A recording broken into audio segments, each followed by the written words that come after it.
Hyderabad regional ring road project పనులను వేగవంతం చేయాలని సీఎం రేవంత్ రెడ్డి అధికారులను ఆదేశించారు.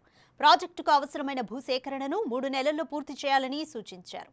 అడ్డంకులన్నీ అధిగమించి అందుకు అవసరమైన చర్యలు చేపట్టాలని ఆదేశించారు. ఔటర్ రింగ్ రోడ్డు అవతల నిర్మించ తలపెట్టిన రీజనల్ రింగ్ రోడ్డు భూసేకరణ ప్రక్రియ కొంతకాలంగా పెండింగ్లో పడింది.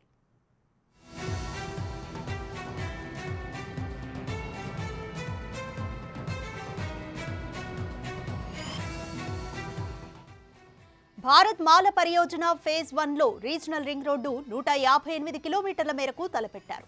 ప్రాజెక్టుకు అవసరమైన భూసేకరణకు తెలంగాణ రాష్ట్రం సగం వాటా నిధులు భరించాల్సి ఉంటుంది. ఇప్పటి వరకు 1935.35 హెక్టార్ల భూసేకరణ చేయాల్సి ఉండగా ఇప్పటి వరకు 1459.28 హెక్టార్ల భూసేకరణ పూర్తయింది. గత ప్రభుత్వం సహాయ నిరాకరణ ధోరణి కారణంగా 9 నెలలుగా ఈ ప్రాజెక్టు భూసేకరణలో ఎటువంటి పురోగతి లేదు. నేషనల్ హైవే అథారిటీతో తలెత్తిన చిక్కుముళ్లను పరిష్కరించే ప్రయత్నమూ జరగలేదు. దీంతో ఈ ప్రాజెక్టు ఆగిపోయింది. ప్రజాప్రభుత్వం ఏర్పడిన తర్వాత రీజనల్ రింగ్ రోడ్డుపై ప్రత్యేకంగా దృష్టి పెట్టింది.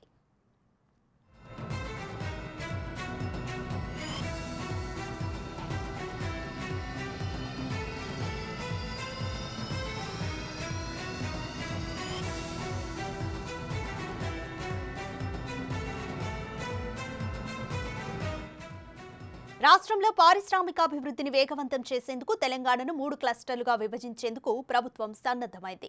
ఔటర్ రింగ్ రోడ్డు లోపల urban Telangana, outer ring road చుట్టూ రీజనల్ రింగ్ రోడ్డు వరకు semi urban cluster, regional ring road తర్వాత ఉన్న ప్రాంతాన్ని రూరల్ క్లస్టర్గా గుర్తించి పరిశ్రమల స్థాపనకు కొత్త విధానాన్ని రూపొందిస్తోంది. ఇందులో భాగంగా రీజనల్ రింగ్ రోడ్డు ప్రాజెక్టును అత్యంత వేగంగా పూర్తి చేయాల్సిన ఆవశ్యాన్ని సీఎం అధికారులతో చర్చించారు.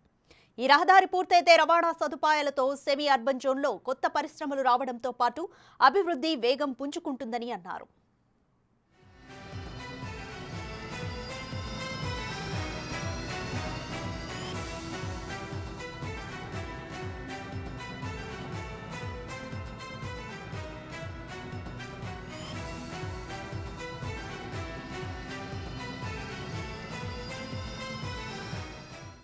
నిలిచిపోయిన భూసేకరణను రాబోయే 3 నెలల్లో పూర్తి చేయాలని, భూసేకరణతో పాటే ఆర్ఆర్ఆర్ పనులకు టెండర్లు పిలవాలని అధికారులను సీఎం ఆదేశించారు. దక్షిణ భాగాన్ని జాతీయ రహదారిగా ప్రకటించాలని, తదుపరి భూసేకరణ ప్రణాళికను రూపొందించాలని ఎన్హెచ్ఏఐని కోరారు. రీజనల్ రింగ్ రోడ్డు పూర్తి చేసేందుకు ఆర్థికంగా ఎంత భారమైనా భరించేందుకు ప్రభుత్వం సిద్ధంగా ఉందని అన్నారు. తెలంగాణ రాష్ట్ర అభివృద్ధికి ఉపయోగపడే ఏ కార్యాన్నైనా నిర్వహించడానికి ప్రభుత్వం కృతనిశ్చయంతో పనిచేస్తుందని అన్నారు.